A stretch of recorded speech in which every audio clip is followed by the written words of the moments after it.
Notre Père Céleste, sous ton sang versé, nous nous tenons ici pour honorer ton nom comme autrefois. Nous prions, Seigneur, que la miséricorde de Dieu soit sur nous et qu'en ce début d'année, tu commences toutes choses avec nous, Seigneur, et nous aurons l'assurance de terminer avec toi. Puisses-tu simplement nous regarder au travers du sang, pardonner toute imperfection, et qu'au travers de cette année, par ta parole, nous puissions faire une réelle percée en Christ. Nous te recommandons ce moment au nom de Jésus-Christ. Amen.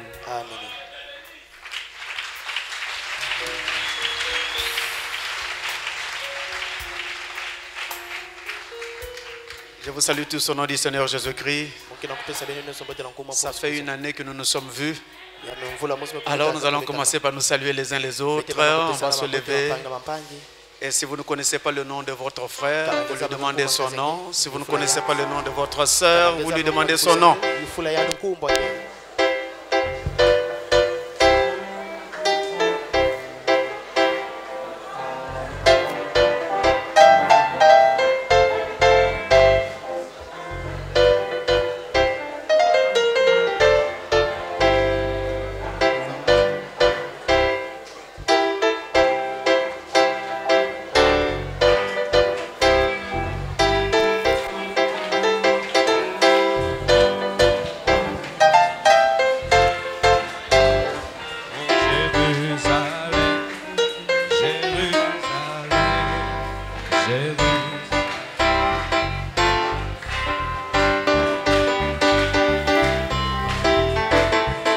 Alors que notre Dieu soit béni, merci, merci pour vous.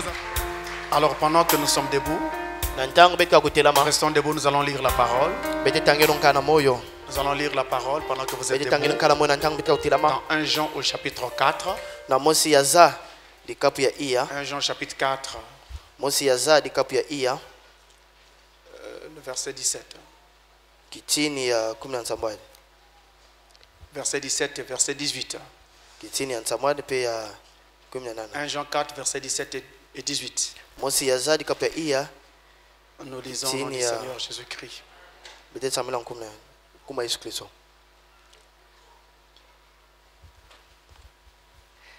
Tel il est, tel nous sommes aussi dans ce monde. C'est en cela que l'amour est parfait en nous, afin que nous ayons de l'assurance au jour du jugement. La crainte n'est pas dans l'amour, mais l'amour parfait bannit la crainte. Car la crainte suppose un châtiment, et celui qui craint n'est pas parfait dans l'amour. Amen. Dieu bénisse sa parole. Merci.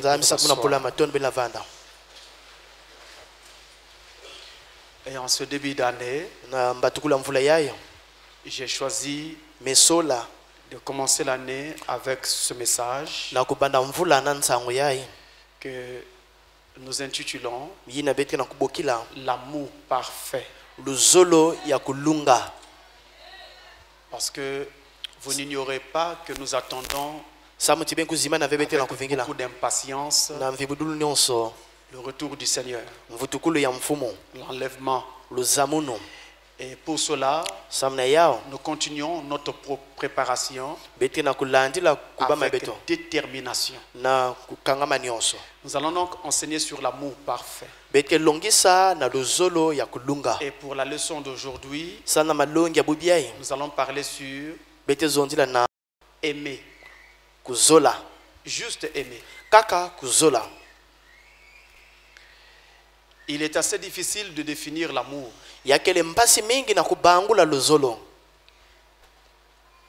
On dirait qu'il est assez difficile de définir l'amour. Ce serait vraiment un exercice très compliqué s'il fallait donner tous les contours de l'amour. Mais même si nous ne pouvons pas définir entièrement l'amour, nous allons essayer de tourner autour et d'en ressortir quelques principes qui nous permettront d'aimer. D'aimer selon que le Seigneur l'attend de nous.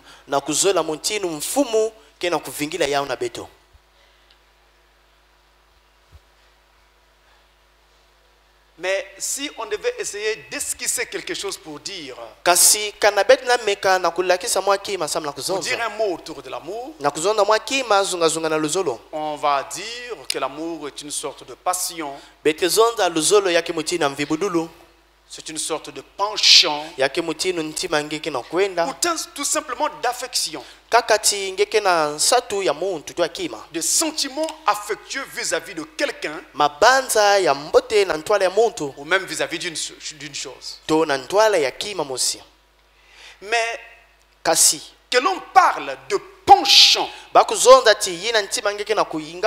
dicté par la nature, par exemple dans le cadre de l'amour maternel, une mère qui aime son enfant, c'est là un penchant qui est dicté par la nature. C'est aussi la même chose lorsque l'on parle de l'amour sexuel. On a là un penchant dicté par la nature. Donc, que l'on parle de penchant dicté par la nature ou d'affection plus désintéressée, comme par exemple l'amour de Dieu. Attention, l'amour que moi humain j'ai pour Dieu, ou l'amour de sa patrie. Eh bien, on s'accorde à dire que l'amour, en fait, c'est la valorisation extrême de l'être ou de la chose aimée. On valorise à l'extrême l'être ou la chose que l'on aime et une subordination de toute chose à son bien. Vous subordonnez tout au bien de cette personne ou au bien de cette chose que vous aimez. C'est pourquoi on dira que aimer, c'est penser à. Vous avez toujours du cœur pour quelqu'un. Vous avez toujours du cœur pour quelque chose. Toujours du cœur. Et en fait, vous n'en connaissez pas les mécanismes. Vous le vivez. Vous le sentez. Vous le ressentez. Mais il est parfois difficile de dire pourquoi et comment. Amen. Frère Branham nous dira dans la brochure quelle est l'attraction sur la montagne. Quelle est l'attraction sur la montagne? C'est prêché le 25 juillet 65. Le paragraphe 204. Il dit, paragraphe 204. Tous ceux qui l'aiment, dites Amen. L'assemblée dit Amen. Si vous aimez aussi Jésus, dites Amen. Moi aussi je dis Amen. J'aime Jésus. Qu'il en soit ainsi. Maintenant, pensez seulement à ce qu'il a fait pour vous. Imaginez que vous auriez pu être là-bas dans un bar ce soir. Vous auriez probablement été dans la tombe. Comme j'aurais dû l'être. Comme j'aurais dû y être. N'eût été la miséricorde de Dieu. Qu'a-t-il fait pour vous? Oh, comment pourrions-nous nous empêcher de l'aimer? Peu importe ce que qui que ce soit peut dire, c'est lui qui passe avant tout. Dieu passe avant tout. Je peux entendre un amen? Je répète, Dieu passe avant tout. Pourquoi Dieu passe avant tout? Parce que nous l'aimons. Il nous a aimé le premier. Et dans l'amour que nous lui donnons, pour nous, lui, il doit passer avant tout. Et de la même façon, en dehors de Dieu, quand nous aimons quelqu'un ou quelque chose, je dis bien en dehors de Dieu, cette personne ou cette chose passe avant tout. Nous pensons à cette personne, nous pensons à cette chose avant tout. Nous accordons à cette personne du cœur, notre cœur, une place de choix dans notre cœur. Nous valorisons la personne dans notre cœur. Cet individu représente beaucoup pour notre cœur. Et parfois on ne sait pas toujours pourquoi.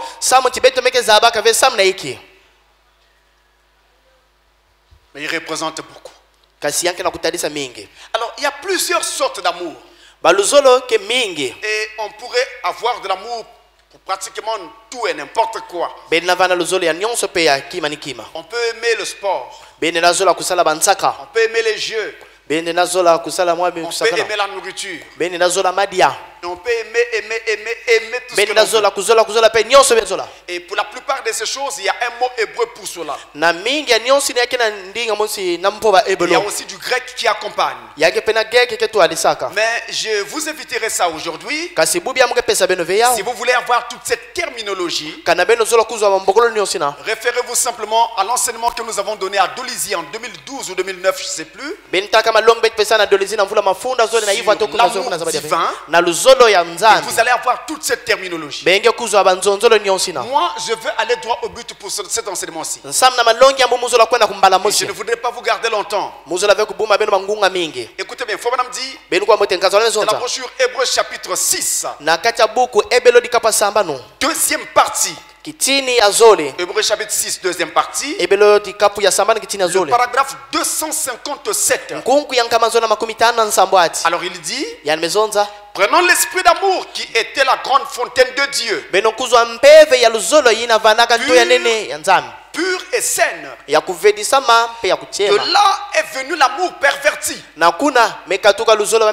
Alors cela est devenu l'amour humain. Puis cela est devenu l'amour sexuel. Puis cela a donné d'autres formes d'amour.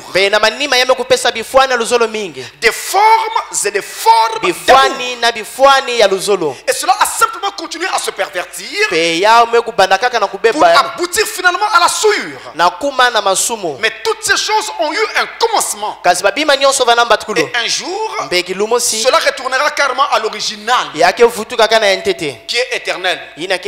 Là où la convoitise, l'amour humain, la passion, toutes ces formes d'amour devront cesser. Donc on a plusieurs sortes d'amour. Et on peut faire de l'amour n'importe quoi. Ou je veux dire, on peut vraiment aimer n'importe quoi. Voyez, de ce grand amour éternel qui était au commencement, eh bien on a eu l'amour perverti. De là est venu l'amour humain. Et de l'amour humain est venu l'amour sexuel. Et ensuite de là nous avons eu toutes sortes d'amour. Beaucoup de sortes d'amour. Mais l'amour sur lequel nous parlons aujourd'hui, ce n'est pas de l'amour humain, ce n'est pas de l'amour sexuel, mais nous parlons de l'amour parfait. Écoutez encore le prophète. Comme je l'ai dit, je vais droit au but. Et je voudrais que chaque élu ne manque pas ce que je vais lire maintenant. Chaque élu ne manque pas cela. En tout cas, si vous êtes ici parce que vous voulez aller au ciel, ne manquez pas ce que je vais lire maintenant. Dans la brochure Le Roi rejeté, Le roi rejeté. C'est prêché le 15 mai 1960. Paragraphe 109 et 110. Le prophète nous dit. Et alors j'ai entendu une voix. Celle qui m'avait parlé de la chambre. Elle disait. Ceci. C'est ce que tu as prêché quand tu parlais du Saint-Esprit. Ceci, c'est l'amour parfait. Et on ne peut pas entrer ici si on ne l'a pas. Personne ne peut rentrer au ciel sans cet amour parfait. Alors vous pouvez comprendre pourquoi je commence mon année avec ceci. Je suis plus que convaincu que je n'ai jamais été de toute ma vie. Il faut avoir l'amour parfait pour entrer là-bas. Il n'y avait pas de jalousie. L'amour parfait n'a pas de jalousie. Il n'y avait pas de fatigue. Il n'y avait pas de mort. La maladie ne pourrait jamais entrer là. La mortalité ne pourrait jamais vous faire vieillir. Et eux ne pouvaient pas pleurer. Il n'y avait que de la joie. Oh mon précieux frère. Sans amour parfait, personne n'entrera. C'est pourquoi j'ai dit du haut de cette chair, et je redis encore aujourd'hui, l'évangile de la haine n'amène nulle part.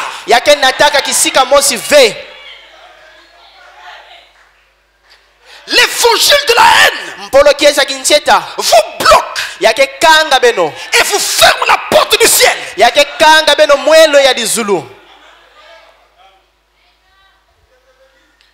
Mais l'évangile qui sauve, c'est l'évangile de l'amour. Au ciel, nous n'aurons pas de clan. Personne ne sera quelque part uniquement qu'avec sa famille. Ou les gens de son ethnie. C'est ici sur la terre que nous avons connu les ethnies. Dites-moi, quand vous êtes né et quand vous pleuriez dans le berceau de la maternité, vous étiez de quelle ethnie? À la naissance, vous étiez de quelle ethnie?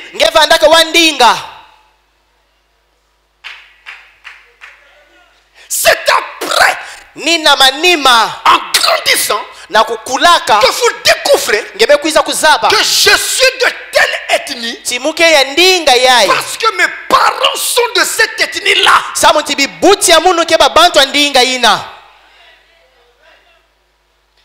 Et les nationalités, elles viennent d'où? Je vous apprends qu'en Éden, il n'y avait pas de nationalité. Adam n'était pas européen. Adam n'était pas africain. Adam n'était pas américain. Adam était tout simplement un humain.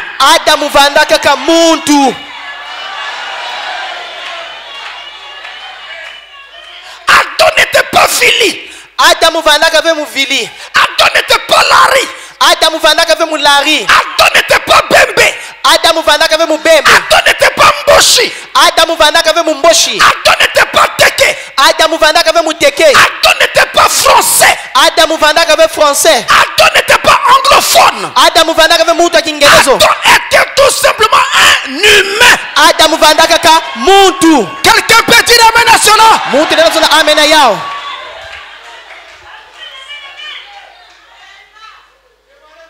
C'est la politique qui a établi les nationalités. et qui a tracé des frontières.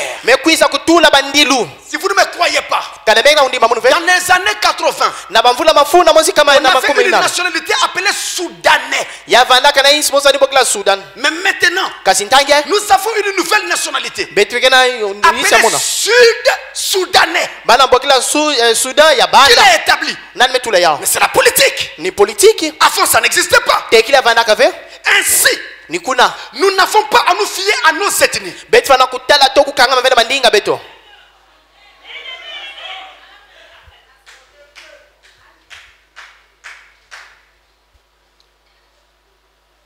Sans amour parfait, personne n'entrera là.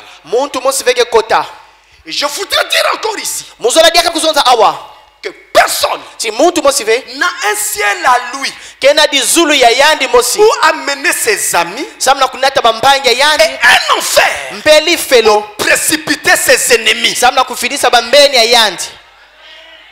Je l'ai toujours dit, je le redis encore maintenant. Ne vous trompez pas. L'évangile est un évangile d'amour. Et Jésus n'a prêché que l'amour. Et la Bible dit que Dieu est amour. Et la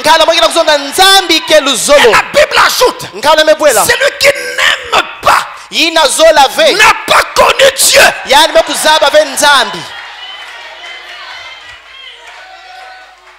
Il faut aimer si vous dites que vous avez connu Dieu. Que tu sois brebis, que tu sois pasteur, que tu sois diacre, que ce soit. Si tu n'aimes pas, dans ton cœur il n'y a pas Dieu.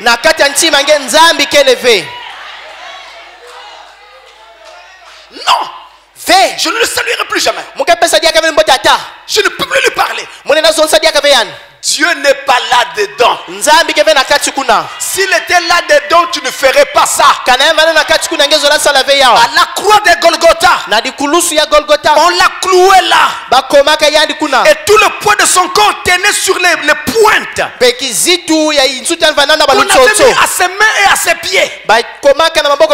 Quelle douleur!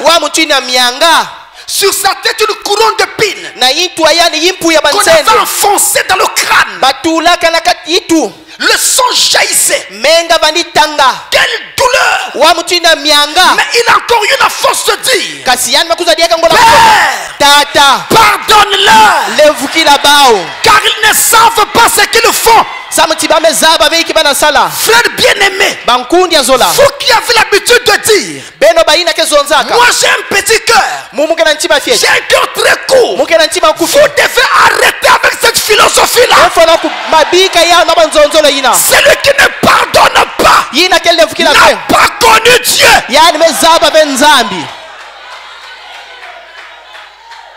Parce que c'est Dieu qui fait te regarder toi d'après tes péchés. Tu n'entreras pas.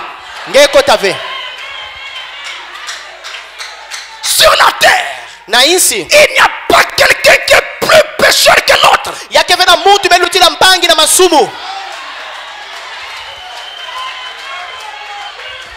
Je répète encore. Sur la terre, il n'y a pas quelqu'un qui est plus pécheur que l'autre. Vous en connaissez? Montrez-moi-le. Le plus grand pécheur de Pointe-Noire. Montrez-moi le plus grand pécheur du monde. En quoi tu dis qu'il est plus pécheur que toi? En quoi tu dis qu'il est plus pécheur que tout le monde? Je ne connais qu'un seul, qui est le premier et le plus grand de tous les pécheurs. C'est Satan le diable. Mais toi tu n'es pas le diable. Toi tu es mon frère. Toi tu es ma soeur. Tu as peut-être commis un péché, mais tu n'es pas le plus grand pécheur. Et quand Jésus est mort à la croix, il est mort pour nos péchés passés et pour nos péchés futurs. Si quelque part Satan était en train de t'arrêter, Il faut que tu dises à Satan, j'ai pensé que j'étais tombé, je pensais que j'étais fini, mais maintenant je viens d'entendre la voix de cet tonnerre. Je me relève, je reprends la marche. Est-ce qu'il y a un courageux peut dire amen?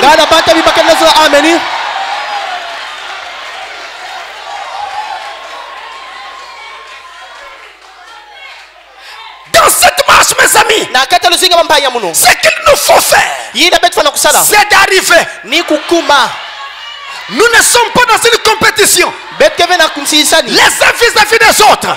Nous ne sommes pas dans un esprit de comparaison. Non. Si toi dans ta marche, tu marches en sautant, ce n'est pas grave. C'est bien pour toi. Moi je ne peux pas sauter. Mais qu'est-ce que je fais? Je peux courir. Celui qui ne peut pas courir, qu'est-ce qu'il fait? Il marche. Celui qui ne peut pas marcher, il doit faire quoi? Il rompt.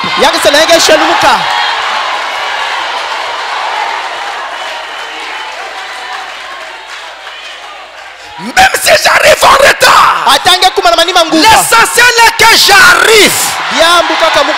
Et je vous le dis au nom de Jésus de Nazareth, qui m'a envoyé pour le servir. Nous allons y arriver. Vous allez vous souvenir, pasteur, sur la terre, tu nous disais, tu avais raison, nous voici ici. Oh notre frère, si tu n'étais pas venu,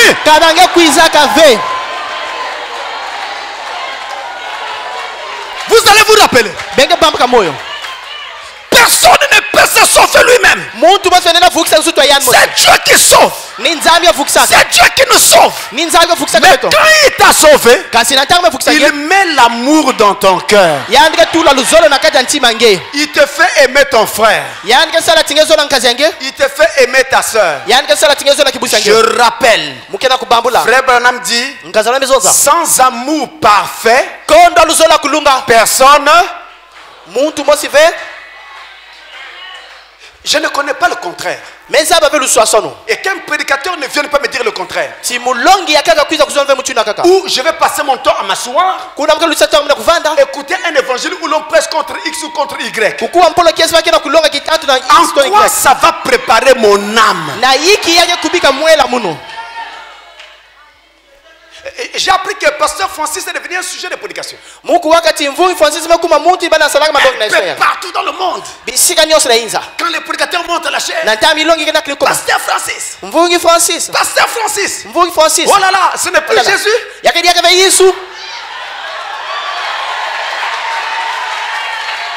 Ça devrait être Jésus.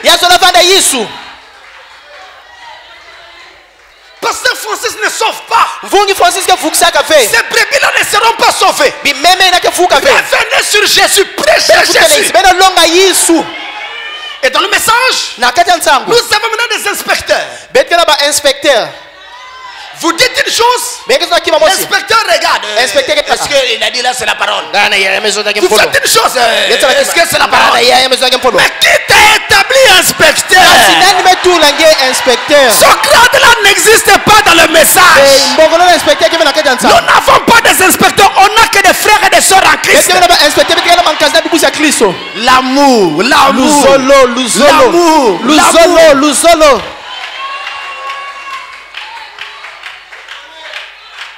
Juste avant de terminer, quelques petites écritures, je termine frère. Toujours dans le roi rejeté. Toujours dans le roi rejeté. Au paragraphe 122. Paragraphe 122, si je pouvais former là-bas à 100 milliards de milles de haut, un bloc carré, et ça, ce serait l'amour parfait. Et à chaque pas dans cette direction-ci, il y aurait un rétrécissement. Jusqu'à ce que nous arrivions où nous sommes en ce moment. Ce ne serait alors qu'une simple ombre de corruption. Quand on s'éloigne de cet amour-là en descendant jusqu'ici. Ce petit quelque chose qui nous fait pressentir. Entrevoir qu'il y a quelque chose à quelque part. Nous ne savons pas ce que c'est. Oh mes précieux amis, mes bien-aimés, mes chéris de l'évangile, mes enfants que j'ai engendrés pour Dieu. Écoutez-moi votre pasteur. Si seulement il y avait un moyen pour moi de vous expliquer, il n'y a pas de mots. Je ne pourrais les trouver. Ils ne se trouvent nulle part. Mais juste au-delà du dernier souffle, quand on meurt, juste au-delà du dernier souffle, se trouve la chose la plus glorieuse que vous ayez jamais. Il n'y a pas moyen de l'expliquer. Il n'y a pas moyen. Je ne peux vraiment pas. Écoutez maintenant. Mais quoi que vous fassiez, mon ami, mettez tout le reste de côté jusqu'à ce que vous ayez l'amour parfait. Arrivez-en au point d'aimer tout le monde. Arrivez-en au point d'aimer. Sauf kakave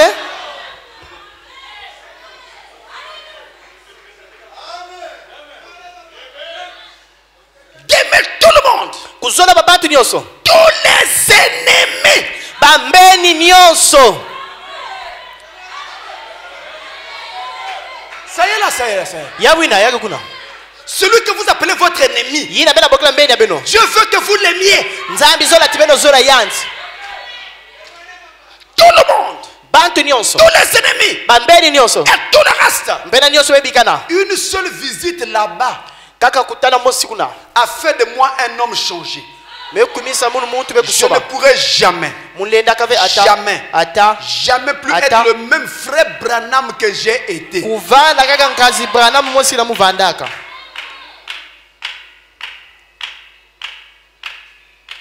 Aimer tout le monde.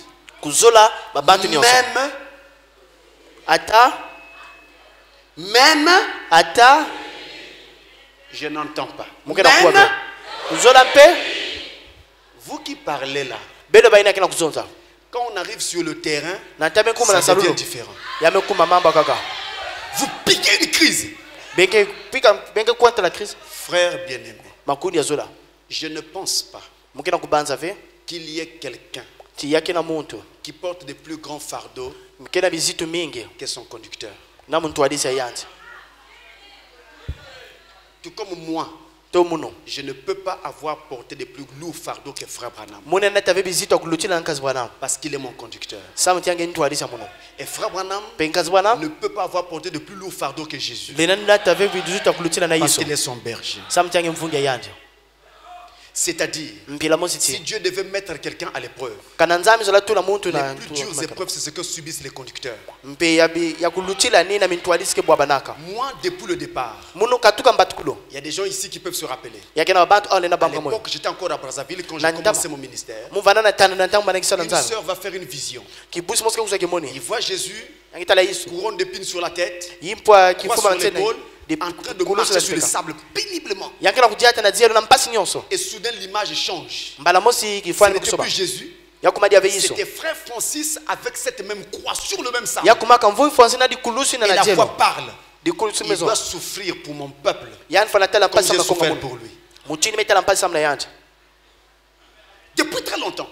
Et je le savais. Et je savais que tout au long du chemin, je connaîtrais des moments difficiles. Mais c'est le chemin. Mais vous devez garder le même amour. Vis-à-vis des gens. La même joie vis-à-vis d'eux. Le même cœur qui bondit pour ces mêmes gens. Je lève ma main pendant que je parle de ça. Pour vous dire que je suis sincère dans ce que je dis. Vous savez par quoi je suis passé avant, mais il n'y a pas qu'ici que j'ai prêché. J'ai prêché dans presque tout le Congo avant de venir m'établir ici. J'ai prêché au nord, partout avant que je ne vienne m'établir là. Je ne suis pas devenu pasteur du jour au lendemain. Quand j'ai commencé le travail, on m'avait proposé la conduite des églises. J'avais refusé. Chaque église qu'on me proposait de conduire. Je répondais aux gens, Dieu ne m'a rien dit. Je ne peux pas m'engager à conduire une église parce que vous me faites des promesses. On va te soutenir, on va faire ceci. Je dis c'est bien. J'attends que Dieu me dise. Quand il me dira, je ferai. Et quand je descends en Pointe-Noire, je n'étais pas venu pour rester. J'étais venu pour être de passage. J'étais venu présenter ma femme et mon fils à mes parents. Ensuite je m'en allais. Mon but c'était de partir en Afrique de l'Ouest. Quand finalement on va me proposer du travail ici. Bon, j'ai dit, bon, entre-temps, en attendant que je ne parte, je travaille quand même d'abord. Et pour pouvoir faire ce travail, on me demandait de fournir un dossier. Mais j'avais laissé tous mes papiers à Brazzaville. Alors à l'époque, je prends un train pour aller à Brazzaville. Je monte dans le train, il n'y avait pas de place pour s'asseoir. J'ai fait des Pointe-Noires jusqu'à Bilala ou Bilinga comme ça. Debout sans place pour m'asseoir. Et dans le wagon dans lequel j'étais, il y avait l'obscurité, pas de lumière. Alors, arrivé à Bilala ou Bilinga là où j'étais debout, quelqu'un descend. Alors comme c'est moi qui étais juste là, j'ai eu cette place. Je me suis dit, oh Dieu, tu me donnes une place depuis ici. Je vais si loin à Brazzaville. Je voudrais te remercier. Alors je m'assois dans l'obscurité de ce wagon. J'ai clé de ma tête pour dire merci à Dieu. C'est une vision qui tombe. Je lève ma main. C'est là où je vois un gros bœuf entouré de petits nombres. Ils étaient dans une plaine où l'herbe était taillée au même niveau. Et l'herbe était complètement verte. Et ce bœuf-là allait avec ce troupeau vers un soleil qui était là en son couchant. C'était un grand soleil. On ne peut plus dire qu'on va attraper ce soleil par la main parce qu'il était descendu bien bas. Il était vraiment à son couchant. Et le rayon de ce soleil éclaire le bœuf et ses petits et toute la plaine. La fusion s'est coupée. Comme je connaissais la parole, je prêchais déjà. Et je connaissais les symboles et tout le reste. Ça n'avait pas besoin d'interprétation, je comprenais. Seigneur, d'accord. Laisse-moi d'abord arriver. Je prends mes choses, je rentre et on verra. Voilà comment soleil couchant va naître. Et voilà pourquoi soleil couchant s'appelle soleil couchant tabernacle. C'est à cause de ce soleil que j'avais vu dans la vision. Vous voyez, ça s'est passé comme ça. Et le ciel est mon témoin. Vous avez vu la soeur qui vient de Marseille? Je ne la connaissais pas. Mais Dieu le lui a dit. Moi je ne l'ai jamais rencontré. C'est Dieu rendant témoignage à ses dons.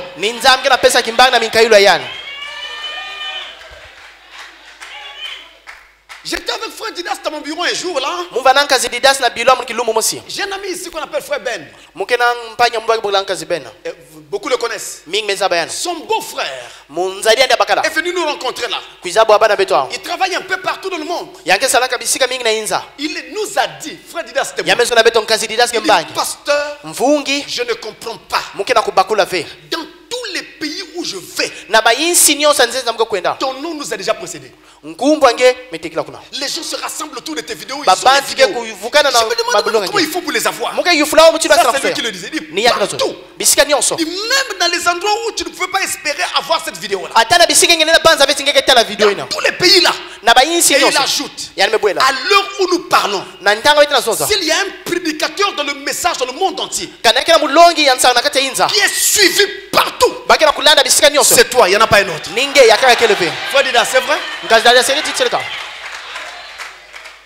Il travaille pour le compte des Qataris. Les Les gens du Qatar. Et donc il voyage un peu partout. Il nous a rapporté ce témoignage. C'est Dieu. On ne peut pas arrêter ce que Dieu a établi. Même moi-même, je ne peux pas arrêter cela. Je ne suis pour rien d'ailleurs. Je dis bien, je ne suis pour rien. Et tout ce que je viens de dire, je le dis à la gloire de Dieu. Parce que je ne suis pour rien. Mais retenez, rien ne peut fonctionner sans amour. Frère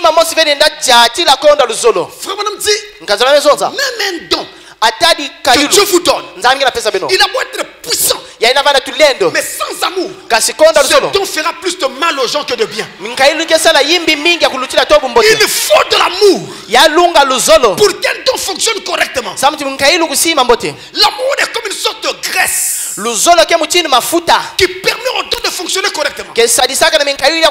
Sinon ça ne marchera pas. Alors mettez tout de côté pour aimer tout le monde sans exception. Il dit même vos ennemis, aimez-les. Même ceux qui parlent mal de vous, aimez-les. C'est vous qui dites tout le temps. Je dis vous. Parce que ce se raconte partout à la cité. Qu'on ne jette des pierres que sur un arbre qui porte des fruits. Mais si quelqu'un te critique, c'est parce que tu dois porter des fruits. Aimez tout le monde. Même ceux qui ne vous aiment pas. Même quand vous savez qu'il faut des calculs sur vous. Aimez. J'insiste, aimez. Je redis, aimez. Aimez. On a posé la question à Jésus. Et je vais terminer là. Maître, quel est le plus grand commandement de la loi? Matthieu chapitre 22. Verset 34 à 39. Je le prends à l'écran. Matthieu 22. Verset 34 à 39. Je vais essayer de terminer là.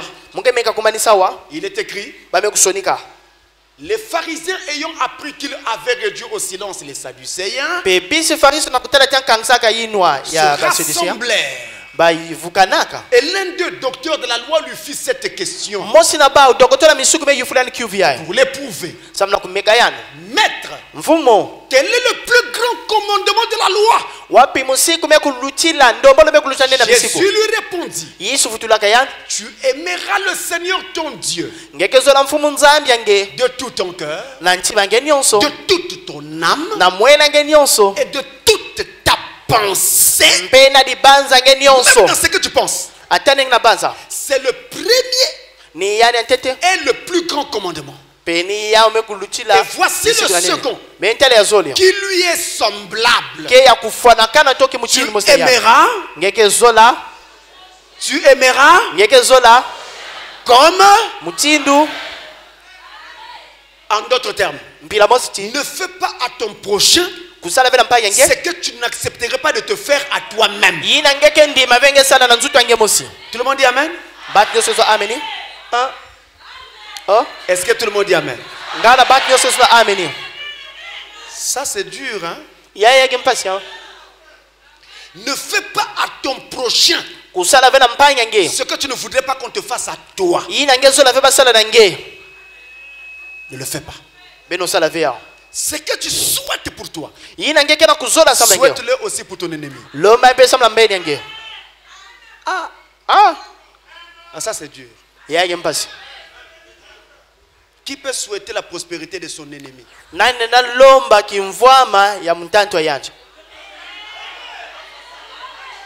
C'est pas facile, non? Disons la vérité, ce n'est pas facile. Mais il nous faut arriver là. Moi je ne suis pas démagogue. Je vous dis la vérité que ce n'est pas facile. Mais il nous faut arriver là. Chaque jour, Quand tu échoues devant ça, tu dois demander pardon à Dieu. Te relever et réessayer. Si tu n'arrives pas, tu n'entreras pas. Tu dois arriver. Alors, remarquez qu'on demande à Jésus, quel est le plus grand commandement de la loi? En d'autres termes, quelle est la chose la plus importante dans une vie?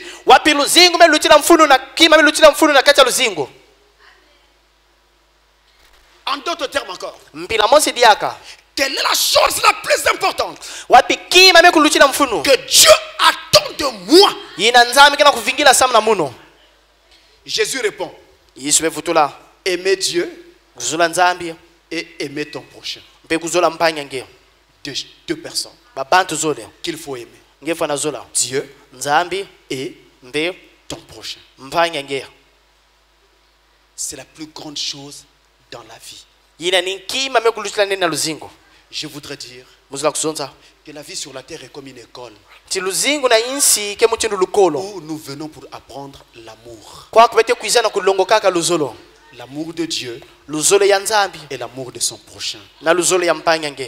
Le but de la vie sur la terre, ce n'est pas l'acquisition de grands biens matériels. Ce n'est pas la réalisation de grands projets. Non, ce n'est pas ça le but de la vie. Vous savez avec moi que quand on meurt, tout cela, on le laisse derrière nous. Et personne n'amènera sa carrière au ciel. Parce que nous mettons parfois notre carrière devant Dieu. Personne n'amènera sa carrière au ciel. Si sur la terre, tu étais forgeron, au ciel tu seras forgeron.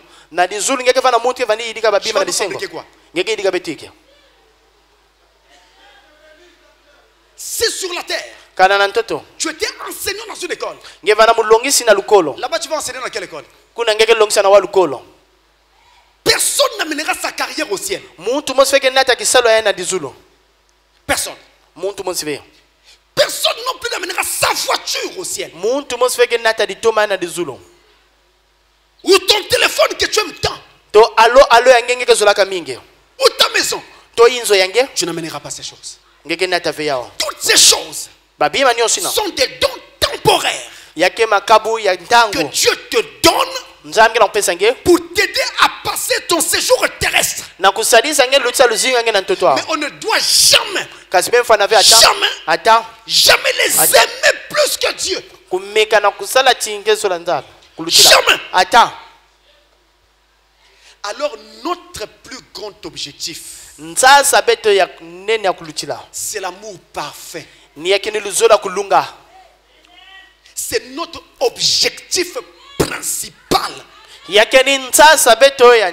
dois avoir l'amour. Quand je me lève chaque matin, je me couche chaque soir, et je me relève le matin suivant, je dois me demander si j'ai suffisamment d'amour. Tenez, je vous prends un petit exemple. William Branham dit, tu veux épouser une femme. Et la femme te dit, je t'aime bien. Et ça me ferait plaisir de me marier avec toi. Mais j'aime plus un tel que toi. Et je serais plus heureuse avec lui qu'avec toi. Frère Branham dit, si ton amour est le réel amour vis-à-vis de la personne, tu lui diras, comme tu seras plus à l'aise avec l'autre, alors vas-y. C'est ton bonheur que je veux. C'est pas facile. Mais regardez le niveau vers où Dieu nous amène. Et maintenant, essayez de multiplier cela dans les différentes choses que nous avons ici dans la vie. Essayez donc de regarder cela. Et vous verrez que c'est par ce principe-là que vous allez fonctionner. On a dit à Frère Branham comment tu fais pour prospérer avec Dieu comme tu prospères? Frère Branham a répondu, j'aurai l'occasion de dire ça prochainement. Frère Branham a répondu, c'est parce que je mets mon cœur dans tout ce que je fais. Il y a de l'amour dans tout ce que je fais. Est-ce que tu aimes assez Dieu? Je répète.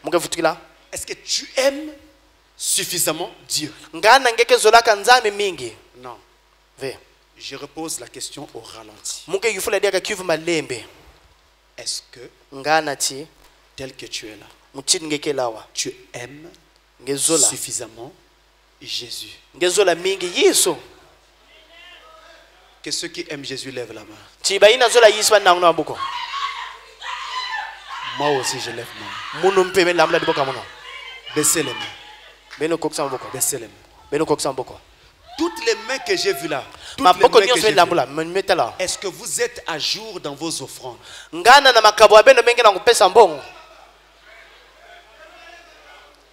Les offrandes là, c'est pour qui? C'est pour que l'administrateur aille construire sa maison. Mais est-ce que tu es à jour? Tu dis bien que c'est pour Jésus. Et le ciel t'a vu lever la main. Tu aimes vraiment Jésus. Maintenant, où es-tu sur le terrain? Aimer, valoriser à l'extrême la personne que l'on aime. C'est ça aimer. Si vous valorisez à l'extrême votre Dieu, on ne devrait pas entendre que dans telle action ou telle autre action dans laquelle Dieu a besoin de toi, et toi tu t'inscris comme absent.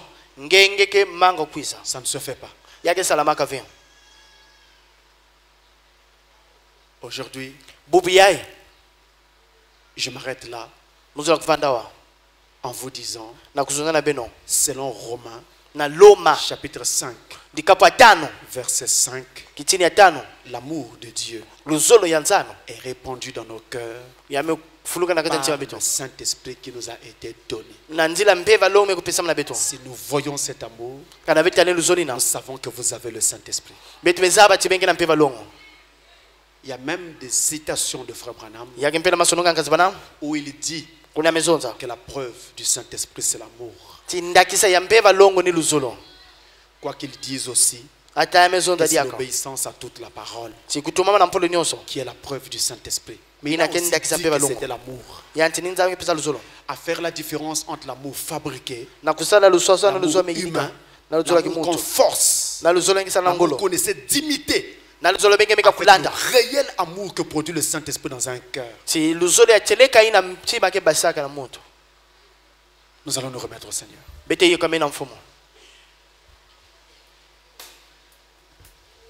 Quel sauveur merveilleux je possède.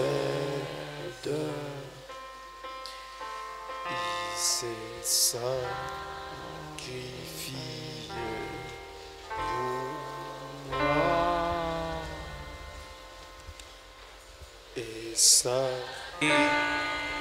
innocent, il s'aida pour mourir sur l'infâme bois. Attaché à la croix pour moi. Attaché à la croix pour moi. Jésus, il a pris mon péché, il m'a délivré.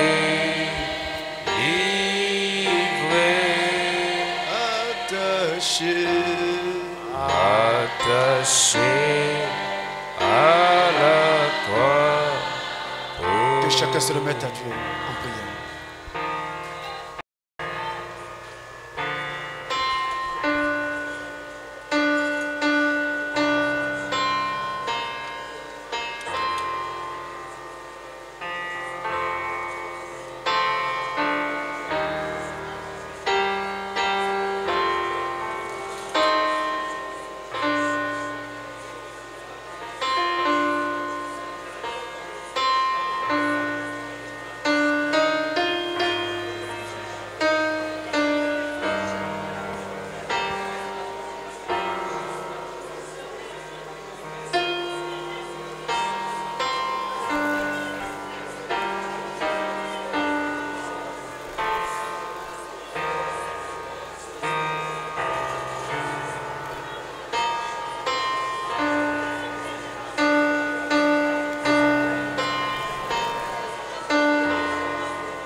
est de loin plus grand que l'on oublie.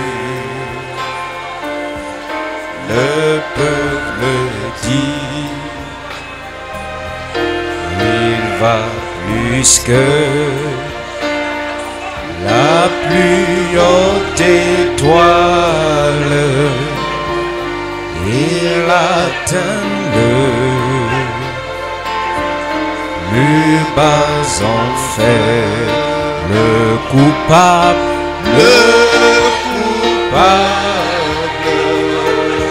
sous son fardeau, Dieu donna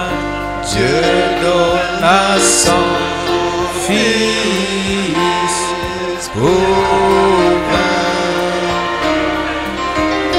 il réconcilie son Fils et rend lui pardonna son péché. Oh l'amour, oh l'amour de Dieu, combien riche et pur, il est sans mesure, et il endurera,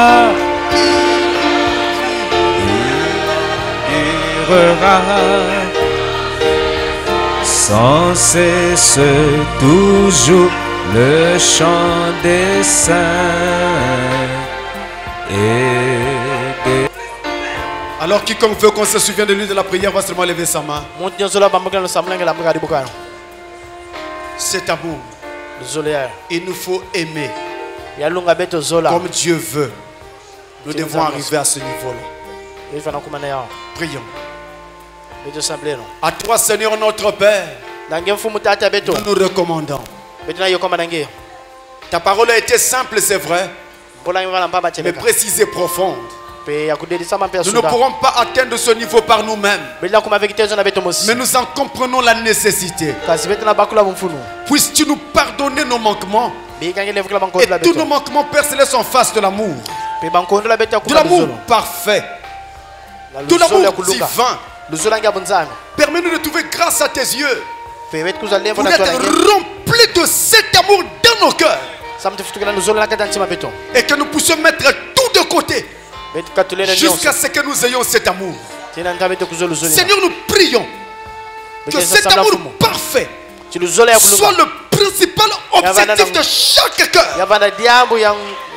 Souviens-toi de chacun de nous afin qu'il n'y ait plus de distraction à ce sujet. Plus de distraction à ce sujet, Seigneur. Car ton prophète nous a dit avec fidélité que sans amour parfait, personne n'entrera là au ciel. Sois miséricordieux, oh Dieu, et saisis tous nos cœurs par ta parole. Que l'amour saisisse nos âmes, nos cœurs, afin que nous soyons dans l'amour, que nous vivions dans l'amour et que nous marchions dans l'amour. Souviens-toi aussi de toutes les autres requêtes pour lesquelles tes enfants ont levé leurs mains. Que leurs âmes soient bénies, ainsi que leur cœur, leur corps et toutes leurs demandes. Rentre avec chacun dans la paix du Seigneur. Au nom de Jésus-Christ. Et bénis aussi Israël et même tous nos ennemis. Dans le nom de Jésus-Christ. Amen. Amen.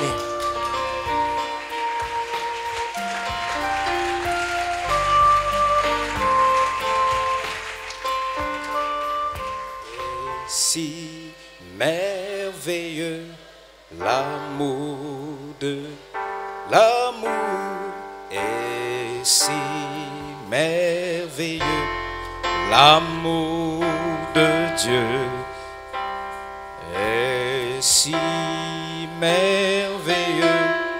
Oh, comment il est si haut, si haut.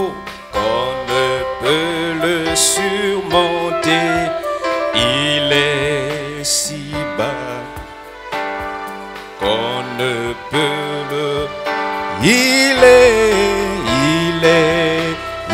est si large. Le contourner, oh, quel... Encore une fois.